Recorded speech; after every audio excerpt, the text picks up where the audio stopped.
Puji Tuhan adik-adik remaja, dalam minggu ini kita akan sama-sama membahas mengenai PMA berita ke-46, yaitu adalah berita sisipan. Kita akan membahas mengenai melihat kembali sejarah Israel. Sebelum memasuki sejarah Israel, kita akan melihat bersama-sama sejarah di dalam Alkitab, yaitu adalah mengenai kejatuhan manusia. Saya akan membacakan ayatnya, Kejadian pasal 1 ayat 1-2. Pada mulanya Allah menciptakan langit dan bumi belum berbentuk dan kosong gelap gulita, menutupi samudera raya, dan roh Allah melayang-layang di atas permukaan air.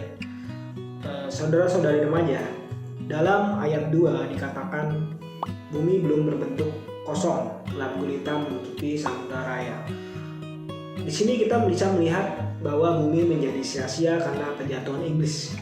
Nah, tetapi dalam ayat 3 dikatakan roh Allah melayang-layang di atas permukaan air. Saudari, iblis memberontak kepada Allah, tetapi Allah mengayomi bumi, mengerami bumi. Saudari, ini adalah sejarah di dalam Alkitab. Dari sini kita perlu tahu bahwa ada sejarah Israel juga. Israel merupakan umat pilihan Allah. Nah, di sini kita akan bahas mengenai bangsa Israel yang tertawan dan kemudian dipulihkan kembali. Nah, poin pertama yang perlu kita tahu adalah Allah menciptakan langit dan bumi bagi tujuannya. Saudara-saudari, adik-adik, ketika Allah menciptakan bumi, Dia ingin untuk mengenapkan tujuannya, bagi tujuannya sendiri, bagi manusia, bagi ekspresinya. Kemudian Dia ingin mendapatkan satu manusia korporat yang mengekspresikan diri Dia sendiri. Nah, tetapi bumi menjadi sia-sia dan kosong. Kegelapan meliputi samudera raya. Ini berarti iblis memberontak kepada Allah dan bumi menjadi kosong dan sia-sia. Adik-adik, tetapi walaupun begini, Allah dikatakan dalam ayat 3, roh Allah melayang-layang di atas permukaan air. Allah mengayomi bumi, Dia menerangi bumi, Dia mengerami bumi, Dia juga mempersiapkan jalan bagi manusia ciptaannya. Saudari, puji Tuhan atas kehendak Allah. Walaupun manusia telah gagal, manusia telah jatuh ke dalam dosa, tetapi Allah terus bekerja, Dia terus memulihkan manusia bagi kehendak kekalnya. Nah, Israel di sini jatuh, manusia telah jatuh. Di sisi lain, di tengah-tengah manusia yang jatuh, Allah ingin membinasakan manusia. Dia mengirimkan air bah kepada Nuh, sampai akhirnya pada zaman Nuh semua manusia dibinasakan kecuali Nuh saja, karena dia masuk ke dalam bahtera. Di tengah-tengah manusia yang jatuh ini ada orang yang bagi kehendaknya, ada orang yang membawakan pemulihannya, ada orang yang ingin mencapai tujuannya. Siapa itu, saudari? Yaitu adalah Abraham. Puji Tuhan atas Abraham. Mengapa, saudari? Karena Abraham memanggil keluar dari penyembahan berhala. Kemudian Allah berjanji memberikannya tanah permai, yaitu tanah Kanaan. Saudara-saudari, kita hari ini adalah keturunan Abraham. Perlu sadar bahwa kita mempunyai tujuan.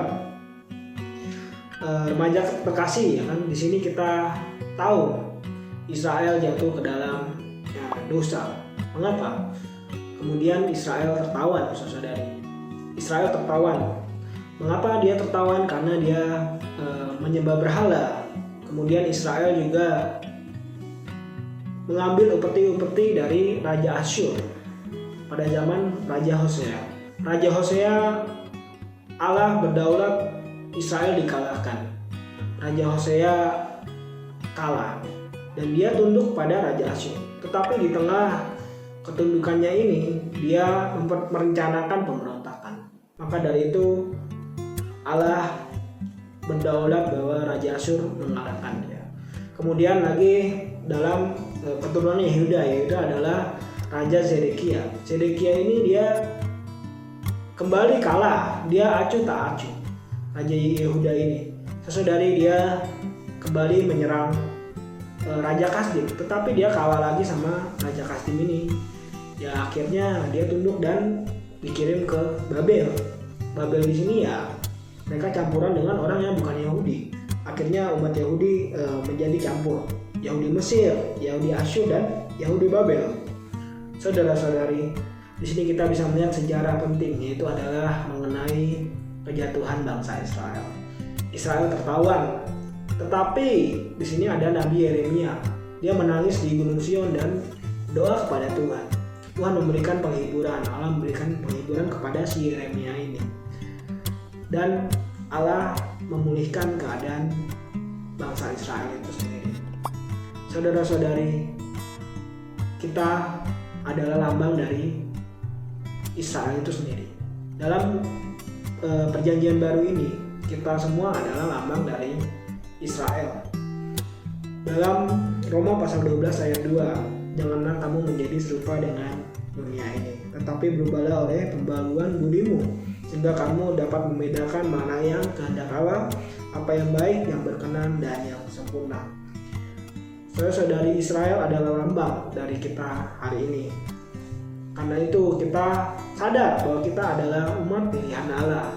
Hari ini mungkin kita tertawan oleh berhala-berhala kita sendiri, sama seperti Israel pada waktu itu. Tetapi Tuhan akan berjanji Dia akan menyelamatkan kita semua. Nah, saudara-saudari, jika Anda masih tertawan, mohon belas kasihan Tuhan. Mohon datang kepada Tuhan agar Tuhan menyelamatkan kita. Kita perlu menjadi seperti Nabi Yeremia, menangis dan memohon kepada Tuhan. Mungkin kita masih tertawan oleh gadget kita, mungkin tertawan oleh game kita yang kita maini.